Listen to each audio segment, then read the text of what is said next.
Hello everyone, welcome to Level Up Learning. My name is सिमरन गुम्बर. तो आज की इस वीडियो में हम DEC 1 के कुछ इम्पॉर्टेंट कॉन्सेप्ट्स कवर करने वाले हैं in the form of question answers. I always prefer कि हम क्वेश्चन आंसर्स की फॉर्म में जब पढ़ते हैं तो हमारी अंडरस्टैंडिंग बेटर होती है. कई बार हम बुक्स में से टॉपिक को पढ़ लेते हैं, समझ लेते हैं, लेकिन हमें पता ही नहीं चलता कि एग्ज़ाम्स में इसका क्वेश्चन कैसे फ्रेम हो सकता है या कितने मार्क्स का आ सकता है और हमें कैसे आंसर लिखना है. तो इसलिए मैं आपको जब पढ़ाती हूँ मैं आपको इम्पॉर्टेंट कॉन्सेप्ट्स कवर करवाती हूँ क्वेश्चन आंसर्स के थ्रू, ताकि आपको एक आइडिया रहे कि कैसे क्वेश्चन आ सकता है इस टॉपिक से. इसके साथ साथ अगर आपको DEC के लेटेस्ट क्रैश कोर्स में इनरोल होना हो या फिर इम्पॉर्टेंट क्वेश्चन आंसर्स की PDF लेनी हो या नोट्स लेने हो तो स्क्रीन पर जो नंबर शो हो रहा है आप वहां से कांटेक्ट ले सकते हो और अपनी प्रिपरेशन को और अच्छा कर सकते हो. तो स्टार्ट करते हैं आज के पहले प्रश्न से. बाल देखभाल केंद्र की क्रियाओं में अभिभावकों को सम्मिलित करने के तरीके. अब हमारा जो बाल देखभाल केंद्र है ECCE का सेंटर है, उनकी क्रियाओं में अभिभावकों मतलब पेरेंट्स को सम्मिलित किस तरीके से, किन किन तरीकों से कर सकते हो. कहते हैं ना कि कम्युनिटी का इन्वॉल्वमेंट होना चाहिए, पेरेंट्स का इन्वॉल्वमेंट होना चाहिए हमारे सेंटर में, हमारी एक्टिविटीज़ में, ताकि बच्चों को कुछ और रियल लाइफ एक्सपीरियंसेस मिल सके. तो बढ़ते हैं उत्तर की तरफ. माता पिता द्वारा दी जा सकने वाली किसी भी प्रकार की सहायता को स्वीकार करना. अगर किसी के भी माता पिता कोई भी हमारी सहायता कर सकते हैं किसी भी टास्क में, किसी भी क्रिया में, तो उस सहायता को हमें स्वीकार करना चाहिए.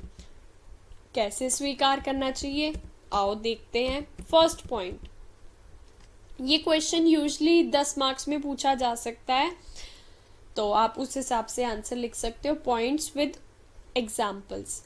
माता पिता को केंद्र की गतिविधियों में विभिन्न तरीकों से तथा विभिन्न स्तरों पर सम्मिलित किया जा सकता है. अब हमारे केंद्र की गतिविधियों में हम माता पिता को अलग अलग तरीकों से इंक्लूड कर सकते हैं और अलग अलग लेवल्स पे इंक्लूड कर सकते हैं. एक तरीका जिससे वे प्रत्यक्ष रूप से ही केंद्र के कामों में मदद कर सकते हैं, जैसे काम में हाथ बटाना. बेसिकली आप कह सकते हो ना, वो आपके काम में हाथ बटा देंगे, छोटी छोटी मदद कर देंगे. कैसे छोटी छोटी मदद कर देंगे, तो उदाहरण देख लो. आपको पता है ना, उदाहरण हमारे आंसर को और अच्छा बना देता है. एक शालापुर केंद्र में बसंत पंचमी का त्योहार मनाया जा रहा था और बच्चों ने इस त्योहार से संबंधित एक गीत भी सीखा था. चलो ठीक है, बसंत पंचमी का त्योहार बनाना था और बच्चों ने इससे संबंधित एक गीत भी सीखा था. बसंत पंचमी के दिन केंद्र में माताएं आई, मदर्स आई और उन्होंने उस दिन विशेष तौर पर पीले चावल बनाए. अब देखो यहाँ पर उन्होंने मदद करी. क्या करी उन्होंने ना, आकर पीले चावल बनाए. पीले चावल बनाए मतलब बेसिकली टीचर का हाथ बटाया ना.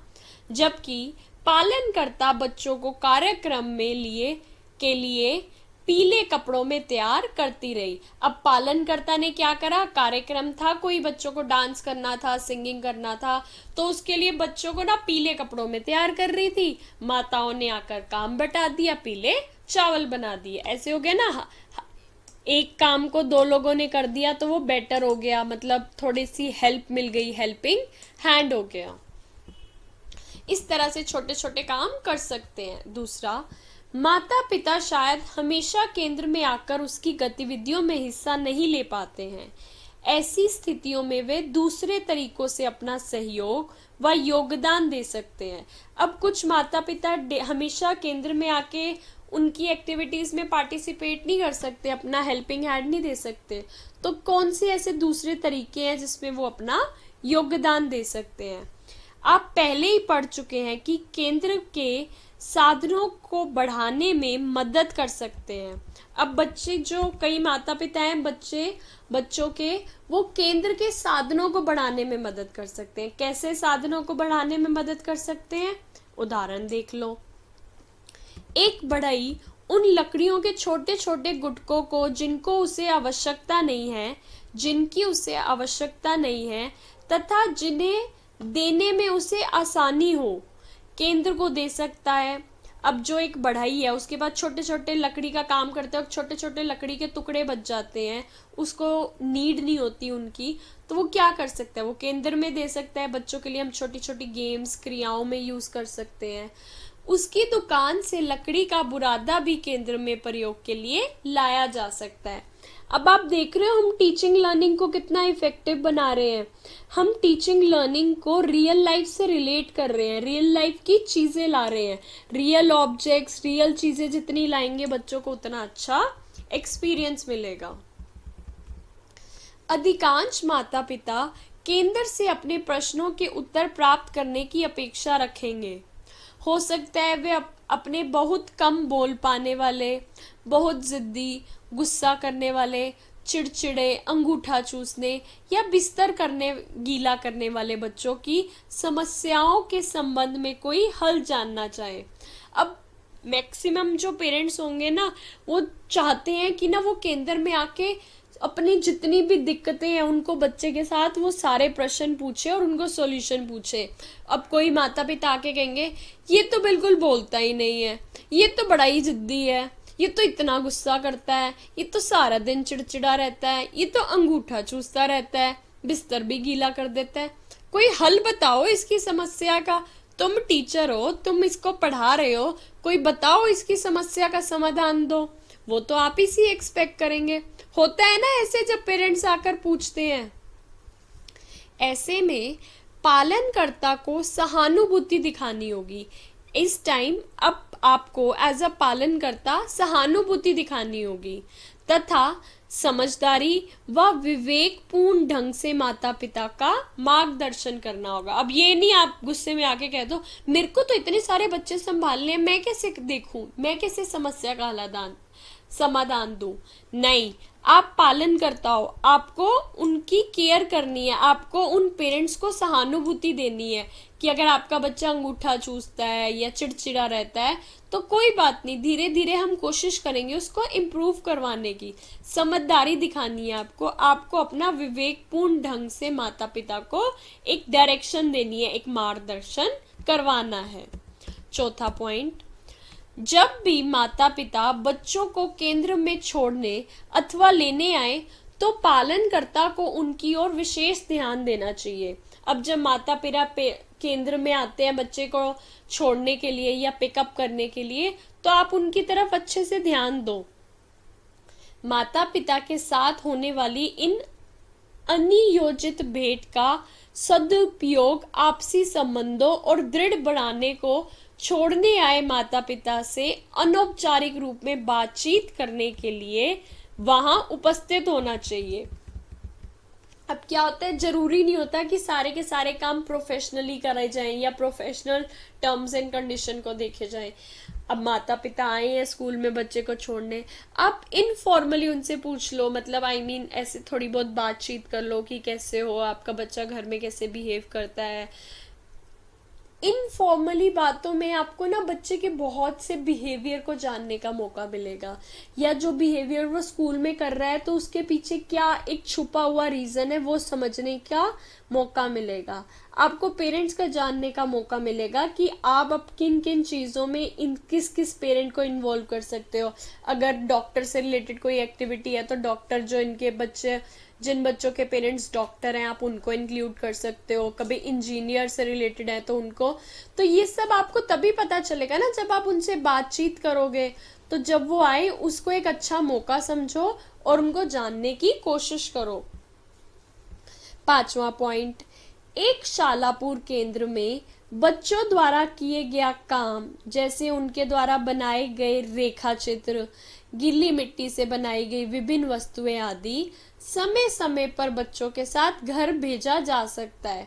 अब शालापुर में बच्चे कभी रेखा चित्र बना रहे हैं, कभी क्ले से कुछ बना रहे हैं, कोई नई नई चीजें बना रहे हैं, डॉल बना रहे हैं, तो क्या करो समय समय पे ना उनको घर पे बच्चों के घरों पे भेज दो उस सामान को। जब वो बच्चा उस सामान को घर पर लेकर जाएगा तो उनके माता पिता को भी पता चलेगा कि बच्चे केंद्र में क्या क्या करते हैं और कैसे क्या चीज बनाते हैं। कुछ ऐसी क्रिया आयोजित की जा सकती है जिससे अभिभावकों को आमंत्रित किया जा सकता है। त्योहार मनाना, जैसे वही था ना, हमने बसंत पंचमी पे उनको बुला लिया, माताओं ने पीले चावल बना दिए। मेलों में योजना बनाना, कुछ आप मेलों जैसे एक्टिविटी करवा रहे हो। वार्षिक खेल समारोह आयोजित करना, एनुअल फंक्शन होता है ना जिसमें माता पिता भी कुछ खेलों में भाग ले सकते हैं। आपने देखा है हमारे स्कूल में एनुअल फंक्शंस होते हैं जिसमें पेरेंट्स की भी रेस होती है, पेरेंट्स को भी अपनी अलग अलग एक्टिविटीज में पार्टिसिपेट करना होता है। तो क्या है, ये यही तो तरीका है माता पिता को इंक्लूड करने का। बहुत ही इंपॉर्टेंट क्वेश्चन था, अच्छे से समझ लेना इस क्वेश्चन को। बढ़ते हैं एक और इम्पॉर्टेंट क्वेश्चन की तरफ। अब आप कहोगे मैम हम कितनी क्लास में ये संरक्षण शब्द कितनी बार सुनते हैं और कितनी बार पढ़ते हैं।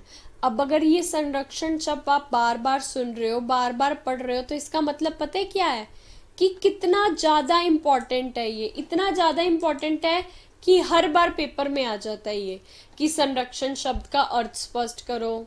क्या शालापुर बच्चे संरक्षण पाने योग्य होते हैं? अब ये पूछ रहा है संरक्षण होता क्या है, कंजर्वेशन होती क्या है, क्या प्री स्कूलर संरक्षण कर पाते हैं। अब आपसे दूसरा क्वेश्चन ये पूछ लिया। तीसरा क्वेश्चन ये पूछ लिया पियाजे के प्रयोगों और बाद में किए गए शोधों के आधार पर अपने उत्तर की पुष्टि कीजिए। बाद में किए गए शोधों का मतलब है लेटर रिसर्च, कि पियाजे ने जो एक्सपेरिमेंट करा या बाद में जो रिसर्च हुई उसके बेसिस पे अपने उत्तर को जस्टिफाई करो। 15 मार्क्स में आता है ये क्वेश्चन, तो समझते हैं 15 मार्क्स के हिसाब से।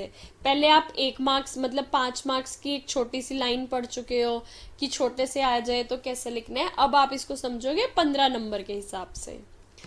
संरक्षण से अभिप्राय है यह समझना कि किसी वस्तु की मात्रा वही रहती है चाहे उसका आकार बदल दिया जाए या उसे एक बर्तन से दूसरे बर्तन में डाला जाए, जब तक कि उस वस्तु में कुछ मात्रा और मात्रा जोड़ी या घटाई ना जाए।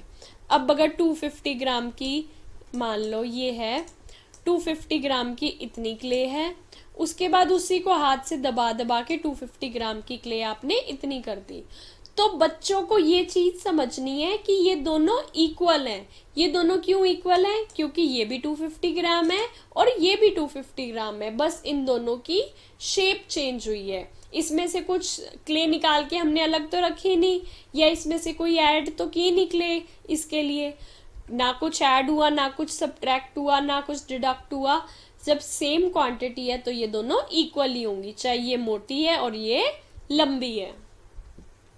पियाजे का प्रयोग देख लो कि पियाजे ने क्या प्रयोग करा था। शालापुर बच्चों को 2 एक जैसे गिलास दिखाए, दोनों गिलासों में एक जितना पानी भरा था। पूछे जाने पर शालापुर बच्चे सहमत होते हैं कि दोनों गिलासों में पानी की मात्रा बराबर है। दिखा भी देते हैं आपको पानी की मात्रा कैसे बराबर है। ये 2 गिलास है, बच्चों को दिखाया कि बेटा इस गिलास में इतना पानी है, इस गिलास में इतना पानी है, बता दोनों में इक्वल है ना। बच्चे ने कहा हाँ जी मैडम बिल्कुल इक्वल है दोनों में पानी। ठीक है, आगे बढ़ते हैं। तदुपरांत एक गिलास का पानी एक अन्य तीसरे गिलास में पलटा गया, जो कि दोनों गिलासों की अपेक्षा अधिक चौड़ा और छोटा था। ऐसा बच्चों के सामने ही किया गया। अब एक दूसरे गिलास से पानी तीसरे में इस जग में डाल दिया। अब इस पहले वाले गिलास में तो पानी इतना था, जो दूसरे गिलास से पानी इसमें डाल दिया तो इसकी हाइट इतनी आई। क्यों इतनी आई? क्योंकि इसकी चौड़ाई ज्यादा थी तो पानी नीचे ही रहा। एक गिलास का पानी दूसरे चौड़े और छोटे गिलास में पलटा गया। स्पष्ट है कि इस गिलास में पानी की सतह कम ऊंची होगी। बहुत नेचुरली सी बात है, जब ये गिलास चौड़ा है तो इसकी हाइट कम होएगी। जब बच्चों से पूछा गया कि क्या दोनों गिलासों में पानी की मात्रा समान है या छोटे और खुले चौड़े गिलास में पानी ज्यादा है और लंबे और पतले गिलास में, अब आप उनसे पूछा कि बता इसमें पानी ज्यादा है या इसमें पानी ज्यादा है या फिर दोनों में इक्वल है। अब आप बच्चों से ये पूछते हो। अधिकांश शालापुर बच्चों ने बताया कि लंबे और पतले गिलास में पानी ज्यादा है। उन्होंने बोला कि जो पतला और लंबा गिलास है उसमें पानी ज्यादा है क्योंकि उसमें पानी की हाइट ज्यादा थी। कम आयु वर्ग के बच्चे भूल जाते हैं कि थोड़ी देर पहले दोनों गिलासों में पानी की मात्रा एक जितनी थी। उन्होंने ये चीज ध्यान ही नहीं रखी कि दोनों में पानी इक्वल ही तो था। एक गिलास से दूसरे गिलास में डाल दिया, उसकी हाइट कम हो गई तो इससे पानी थोड़ी कहीं चला गया, कहीं पानी हमने गिराया थोड़ी है या ऐड थोड़ी करा है। तो इसको कहते हैं कि बच्चे के अंदर अभी संरक्षण की पावर नहीं है, वो ये चीज को नहीं समझ पाता कि कुछ भी मिलाया घटाया नहीं है तो सेम रहेगा। पियाजे ने बताया, शालापुर बच्चे एक विचारधारा पर वापस उल्टा नहीं सोच पाते, मतलब वो रिवर्स थिंकिंग नहीं कर पाते, अर्थात वे मानसिक रूप से अपने विचारों के विभिन्न चरणों को उल्टाकर उन पर पुनः विचार नहीं कर पाते। जैसे बच्चे ने दरवाजे की कुंडी तो लगा ली, अब अगर वो बस रोना स्टार्ट कर दिया, मैं अंदर फंस गया, अब मुझे कौन बचाएगा, ये नहीं सोचते जैसे ऊपर करके कुंडी लगाई थी वैसे नीचे करेंगे तो कुंडी खुल जाएगी, उसका रिवर्स करेंगे तो खुल जाएगी। नहीं, लेकिन वो तो छोटे बच्चे हैं अभी, तो वो ये चीज नहीं कर पाते। शालापुर बच्चों द्वारा उपयुक्त प्रयोग में संरक्षण नहीं कर पाने का कारण है, ऊपर वाले एग्जाम्पल में बच्चे संरक्षण क्यों नहीं कर पाते कि संरक्षण के प्रति वे अहम केंद्रित होते हैं, मतलब वो अहम केंद्रित होते हैं, ईगोसेंट्रिक, एक ही सेल, मतलब उनका फोकस एक ही चीज पर होता है। इसका अर्थ है कि वो एक ही वस्तु या घटना की ओर तथा उसकी एक ही आकर्षक विशेषता की ओर ध्यान केंद्रित करते हैं, मतलब वो एक ही चीज पर फोकस करते हैं, अलग अलग चीजों पर फोकस नहीं कर पाते और अन्य चीजों पर ध्यान नहीं दे पाते। अब मैं अगर आपको ऊपर एग्जाम्पल की तरफ ले जा पाऊं तो उन बच्चों ने बस इसी चीज पे फोकस करा कि इसमें पानी की हाइट ज्यादा है, इसमें पानी की हाइट कम है, तो इस गिलास में पानी ज्यादा होगा। उन्होंने एक ही एस्पेक्ट पे फोकस करा, लंबाई। उन्होंने दूसरा एस्पेक्ट ये चौड़ाई वाला तो देखा ही नहीं, अगर वो लंबा है तो ये चौड़ा भी तो है। उन्होंने इस चीज के कंपनसेशन को समझा ही नहीं। अगर समझा नहीं तो इसका मतलब क्या होता है कि वो अभी छोटे हैं, संरक्षण नहीं कर सकते। हाल ही में हुई शोध which means research, later research जो अब प्रेजेंट में आई, तथापि बाद में अनुसंधान दर्शाती है कि कुछ मामलों में शालापुर बच्चे संरक्षण कर सकते हैं। बाद की रिसर्च कहती है कि कुछ कुछ केसेस में ये शालापुर वाले बच्चे संरक्षण कर पाते हैं। शोधकर्ताओं ने पाया कि एक गिलास से दूसरे गिलास में पानी तरल डालते हुए यदि एक गिलास को जिसमें तरल पलटा जा रहा है सभी तरफ से ढक दिया जाए कि बच्चे पानी की ऊंचाई ना देख पाए तो वो सही रूप से संरक्षण कर सकते हैं। अब वो कह रही हैं जो चौड़े वाले गिलास में डाला था उसको चारों तरफ से कवर कर दें हम किसी पेपर या कपड़े से और फिर उससे पूछें, जब उसको दिखे ही ना कि उस पानी की क्या हाइट है और पूछे बता पानी किस में ज्यादा है, तो वो बोलेगा कि बराबर है पानी। तो वो इस चीज को फोकस कर लेगा कि पानी उस गिलास से इधर आया है, कहीं फेंका नहीं, कहीं ऐड नहीं हुआ, तो इक्वल होगा। बट ये बहुत रेयर केसेस में बच्चे संरक्षण कर पाते हैं, शालापुर में वैसे नहीं कर पाते। निष्कर्ष देख लो इसका, क्योंकि जब हम अच्छे से आंसर लिखते हैं और तो हमें आंसर को निष्कर्ष देकर सम अप करना जरूरी होता है। शालापुर बच्चे कुछ विशेष परिस्थितियों में जब कोई ध्यान बांटने वाली स्थिति नहीं होती और जिस स्थिति से वह परिचित होते हैं वे संरक्षण कर पाते हैं। जिस स्थिति से वो ऑलरेडी फेमिलियर होते हैं उसमें वो संरक्षण कर पाते हैं। जब बालिका विकास के मूर्त सक्रियात्मक अवस्था में प्रवेश करती है तब बालिका सुसंगत रूप से संरक्षण करती है। मैंने आपको बताया था पियाजे स्विस साइकोलॉजिस्ट थे, उन्होंने क्या कहते हैं Piaget's theory of cognitive development दी थी, संज्ञानात्मक विकास का सिद्धांत दिया था जिसमें 4 स्टेजेस की बात हुई थी। तो जो तीसरी स्टेज थी, मतलब सबसे पहली सेंसरी मोटर, फिर pre operational, concrete operational, formal operational. तो ये कह रहे हैं कि बच्चा कंक्रीट ऑपरेशनल स्टेज में जब आ जाता है, जब बच्चा कंक्रीट ऑपरेशनल स्टेट में होता है तो उसकी एज होती है 7 से 11, फिर 11 से अबव होती है उसकी एज, तो वो आ जाता है उसमें फॉर्मल ऑपरेशनल स्टेज में। तो तब वो बच्चा संरक्षण कर पाता है। ठीक है, तो ये क्वेश्चन कंप्लीट हो गया। आई होप आपको ये इजीली समझ आ गया होगा। बहुत ही इंपॉर्टेंट क्वेश्चन है। आप देखोगे हर बार आपको कहीं ना कहीं संरक्षण दिख जाता है, 5 मार्क्स, 10 मार्क्स, 15 मार्क्स में। अब ये वाला क्वेश्चन, ये भी बहुत इंपॉर्टेंट है, लास्ट टाइम ही आया था। स्वयं संकल्पना क्या है, सेल्फ कॉन्सेप्ट क्या है, बच्चे के पालन पोषण करने के तरीके, बच्चे में सकारात्मक स्वयं संकल्पना विकसित करने में कैसे मदद कर सकते हैं, स्पष्ट कीजिए।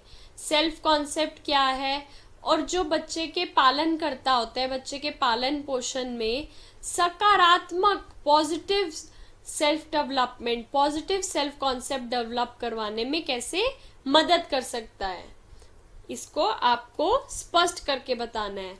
10 मार्क्स में आता है ये क्वेश्चन। ठीक है, तो आपको 10 मार्क्स के हिसाब से ही लिखना है। 13 से 36 माह की बालिका अपने शरीर के प्रति अधिक जागरूक होने लगती है। 13 से 36 माह की बालिका जो होती है वो अपने शरीर के प्रति अधिक जागरूक होने लगती है। अर्थात अब वह समझने लगती है कि वह एक व्यक्ति है। मतलब जब बच्चा थोड़ा बड़ा होने लगता है ना, तो अपने आप को इंडिविजुअल समझता है, अपनी इंडिविजुअल आइडेंटिटी फॉर्म करता है। स्वयं संकल्पना के विकास में अगला चरण है स्वयं को शारीरिक विशेषताओं, मनोवृत्तियों, विश्वासों और व्यक्तिगत के गुणों के आधार पर परिभाषित करना कि क्या मेरी शारीरिक विशेषताएं हैं, क्या मेरी मनोवृत्तियां हैं, विश्वास हैं, और क्या मेरे पर्सनालिटी ट्रेट्स, व्यक्तिगत गुण हैं जिसके बेसिस पे मैं अपने बारे में बता सकूं। सेल्फ कॉन्सेप्ट इज कि मैं कौन हूं, मेरी क्या चीजें कैसी हैं, वो बताना। यह प्रक्रिया शालापूर्व वर्षों में शुरू होकर जीवन भर रहती है। ये कॉन्सेप्ट बच्चों में शालापूर्व ईयर्स में शुरू हो जाता है और फिर through out the life continue रहता है। जैसे जैसे बच्चों की योग्यताएं विकसित होती हैं, वैसे वैसे वे अपनी क्षमता महसूस करने लगते हैं। जैसे जैसे बच्चे बड़े होते हैं, उनकी योग्यताएं डेवलप होती हैं, उनको ना अपनी क्षमताओं के बारे में पता लगने लग जाता है कि हाँ, मेरी लैंग्वेज डेवलपमेंट अच्छी है, मैं लोगों से अच्छे से कम्युनिकेट करता हूँ, या मेरी मैथ्स अच्छी है, या मेरी हिंदी अच्छी है, या मैं बहुत चिड़चिड़ा हूँ।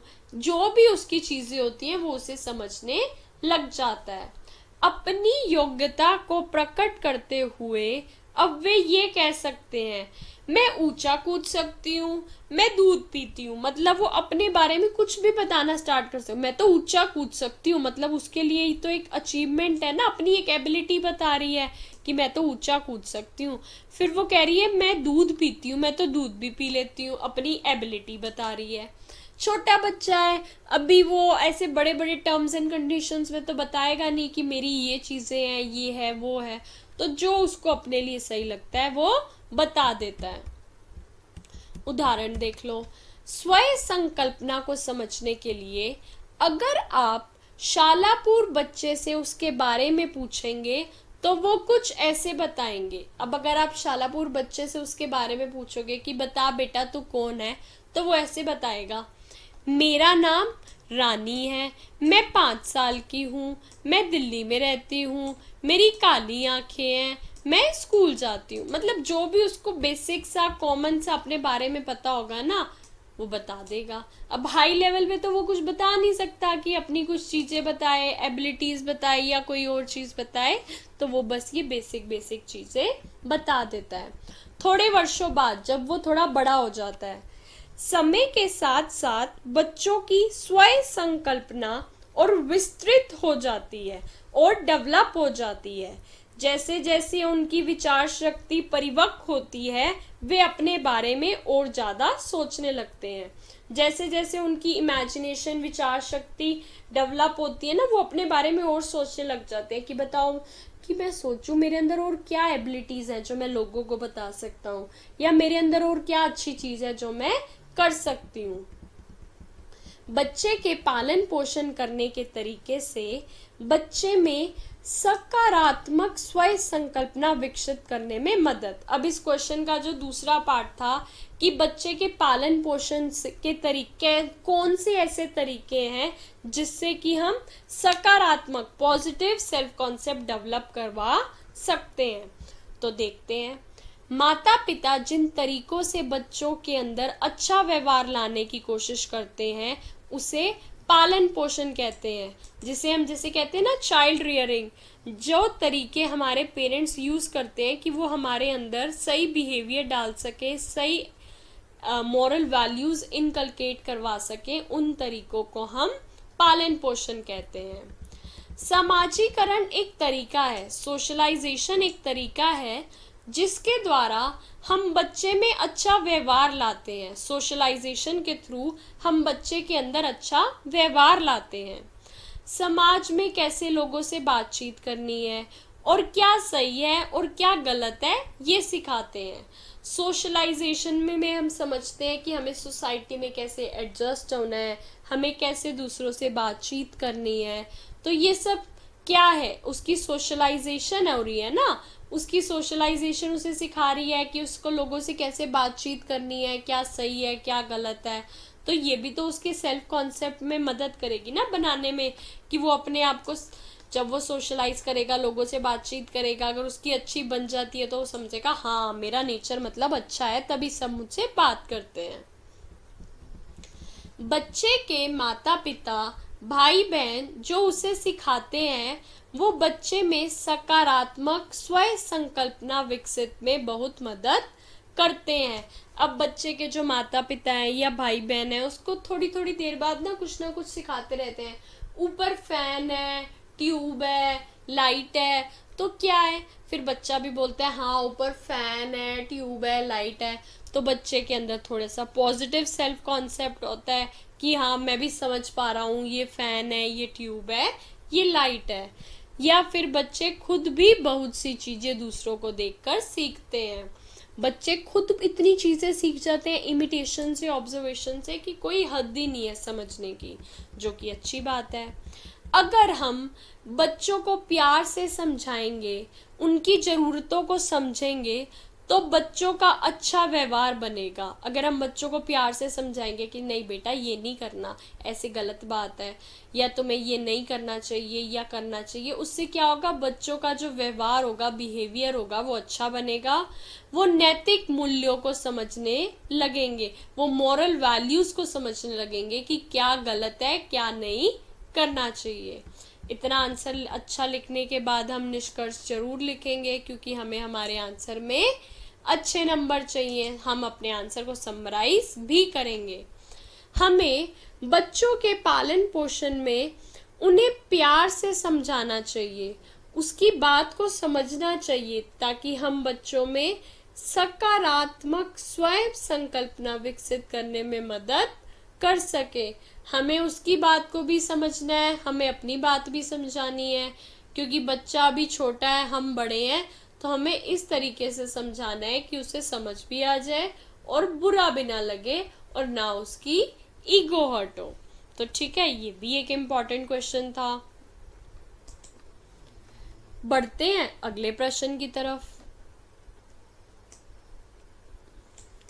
स्थूल क्रियात्मक कौशलों के उभरने का क्रम। अब ये प्रश्न ना लास्ट टाइम आया हुआ है। Gross motor development first 3 years या फर्स्ट 2 ईयर्स में कैसी होगी। स्थूल क्रियात्मक विकास आपको पता है ना, ग्रोस मोटर डेवलपमेंट बड़ी मांसपेशियों को डेवलप कराना। तो देख लो ऑर्डर वाइज, ईयर वाइज कैसे, मंथ वाइज कैसे कैसे क्या होती है। 11 से 15 माह की आयु के दौरान, 11 मंथ से 12 मंथ के दौरान कैसी होती है। बच्चे स्वयं बिना किसी सहारे के चलना शुरू कर देते हैं। इस टाइम में ना बच्चे खुद चलना स्टार्ट कर देते हैं। जब बच्चे पहली बार पैदल चलने का प्रयास करते हैं तो उनके दोनों पाँव एक दूसरे के पास ना पड़ अधिक फासले पर पड़ते हैं। अभी छोटा बच्चा है, आपको चलना आसान लगता है, एक पैर रखा दूसरा पैर रखा बस चलते गए। लेकिन छोटा बच्चा है, वो नया नया इस धरती पे आया है, उसको दुनियादारी का कुछ पता ही नहीं है, उसको कोई चीजें पता ही नहीं है। तो वो जब पैर रखता है और चलने की कोशिश करता है तो एक पैर कहाँ जा रहा होता है, एक पैर कहाँ जा रहा होता है। पाँव के पंजे भी सीधे ना पड़ बाहर की ओर पड़ते हैं। अब जो उसके पाँव के भी पंजे होते हैं सीधे नहीं होते, बाहर की तरफ जा रहे होते हैं। तथा संतुलन बनाए रखने के लिए बाएं शरीर की हटी हुई रहती है, क्योंकि अभी उसका पूरा बॉडी पे कंट्रोल नहीं है, प्रॉपर तरीके से खड़ा होना नहीं आता, चलना नहीं आता, तो उसमें दिक्कत करता है। इसलिए संतुलन बनाए रखना भी सारी चीजों में जरूरी है। चलते समय इस आयु के बच्चे अपनी टांगों को घुटनों से नहीं मोड़ते, बल्कि कूल्हे से ही उन्हें हिलाकर चलते हैं, जिससे उनकी चाल अकड़ी हुई रहती है। अब क्या कह रहे हैं, जब इस वर्ष के बच्चे जब चलते हैं ना, अपनी टांगों को घुटनों से नहीं मोड़ते। जब उनको चलते हैं, आपको पता है जब आप चलते हो तो आपको नीज को थोड़ा बेंड करना पड़ता है, वो करते ही नहीं है, बस अपने कुल्हों को हिलाकर चलते हैं, जिससे उनकी जो वॉक होती है वो थोड़ी अकड़ी हुई सी लगती है। फिर ग्रोस मोटर डेवलपमेंट 16 से 18 माह का बच्चे में के अंदर क्या एबिलिटीज आती हैं। जब वे 16 से 18 माह के हो जाते हैं तो वे चलते हुए किसी छोटी मेज या कुर्सी को धकेल सकते हैं। अब थोड़े बच्चे बड़े हो गए हैं, थोड़ा सा कंट्रोल आ गया बॉडी में, तो वहां पे अगर रास्ते में कोई चेयर आएगी ना, ऐसे हाथ मार के पीछे कर देंगे। चलते हुए वे खिलौने, सौर, अन्य हल्की वस्तुओं को उठा लेते हैं। जो रास्ते में मिला खिलौना, कोई चीज, उसको उठा लेते हैं और उन्हें एक स्थान से दूसरे स्थान पर ले जाते हैं। और फिर क्या करते हैं, उनको एक प्लेस से लेकर दूसरे प्लेस पर ले जाते हैं। छोटा बच्चा है, अभी इतना ही काम करेगा, थोड़ा बहुत चलेगा, थोड़ा बहुत चीजों को पकड़ेगा, उसी से उसका स्थूल क्रियात्मक होता रहेगा। तीसरा पॉइंट, 18 महीने की आयु में, अब 18 महीने की आयु में बच्चा क्या करता है, 18 महीने की आयु के आसपास वे छोटे मोटे इधर उधर पड़े खिलौनों को हटकर चलने के बजाय उनको लांग कर चलते हैं। एक तो होता है रास्ते में कोई टॉय आया, उसको हटा दिया और चलना स्टार्ट कर दिया, लेकिन अब बच्चा बड़ा हो रहा है, क्या करता है, उनको हटाने की बजाय उनके साथ ही उनको अपने साथ लेकर चलता है। लांग कर चलने में उन्हें ज्यादा मजा आता है। जब वो टॉयज को अपने साथ ले जाता है तो उसको ज्यादा मजा आता है। अगर पालना फर्श पर रखा हो तो बच्चे जब स्वयं उससे निकल सकते हैं। जो उनका पालना होता है वो जमीन पे रखा हो तो उसमें से खुद ही निकल जाते हैं। वो बच्चा बड़ा हो रहा है, धीरे धीरे क्यूरियोसिटी आ रही है, एक्सप्लोरेशन पावर आ रही है, तो कुछ भी करता है। बड़ी फर्नीचर जो पहले बच्चों के लिए एक बाधा थी, अब एक चुनौती बन जाती है। बड़ा फर्नीचर होगा ना, वो बच्चों के लिए बड़ा ही हार्मफुल दिक्कत क्रिएट करता है। वह अपने ऊपर उसके ऊपर चढ़ते हैं और उससे धकेलते हैं। क्या करते हैं बच्चे, इतना बड़ा फर्नीचर है, उसके ऊपर चढ़ने की कोशिश करेंगे, फिर उसको धक्का मारेंगे, जो कि गलत है, चोट लगने के चांसेस होते हैं। 9 से 24 महीने में क्या होता है, 9 से 24 महीने की अवधि के अंतर्गत बच्चे किसी का हाथ पकड़कर सीढ़ियां चढ़ने लगते हैं। अब इस टाइम में बच्चों के ना किसी का हाथ पकड़ लिया और सीढ़ियां चढ़ना स्टार्ट कर देते हैं। तथापि वे घुटनों में बल चल स्वयं सीढ़ियां चढ़ और उतर पाते हैं। अब वो बच्चे घुटनों के बैलेंस के साथ घुटनों के भरोसे चढ़ भी जाते हैं और उतर भी जाते हैं। इसके पश्चात वे एक पाँव सीढ़ी पर रखते हैं, फिर दूसरा पाँव उसी सीढ़ी पर लाते हैं। इस प्रकार सीढ़ियों को चलने के लिए वे एक एक सीढ़ी चढ़ते हैं। एक सीढ़ी पे पैर रखा, थक गए, रुक गए, दूसरी सीढ़ी पे पैर रखा, थक गए, रुक गए, फिर दोनों सीढ़ियों पर पैर रखेगा और थोड़ा चलेगा, क्योंकि छोटे बच्चे हैं, जल्दी थक जाते हैं। 2 से 3 साल में, अब 2 से 3 साल में क्या क्या बच्चा करेगा, दूसरे और तीसरे साल के अंतर्गत वे किसी सहारे को पकड़कर बारी बारी से एक गांव में एक पांव के बाद दूसरा पांव उठाकर सीढ़ियां चढ़ने में सक्षम हो जाते हैं। अब थोड़ा बच्चा बड़ा हो गया, 2 से 3 साल का हो गया है, थोड़ा थोड़ा किसी के सहारे के साथ, मोटिवेशन के साथ कि उसको कोई सपोर्ट मिल जाए, वो सीढ़ियां चढ़ पाते हैं। 3 वर्ष की कई बच्चे 3 पहियों वाली छोटी साइकिल भी चला लेते हैं। 3 साल का जो बच्चा होता है वो बच्चे कई बार साइकिल भी चला लेते हैं। कूदना, अब ये कूदना कैसे ग्रोस मोटर डेवलपमेंट में आता है, स्थूल क्रियात्मक विकास पे।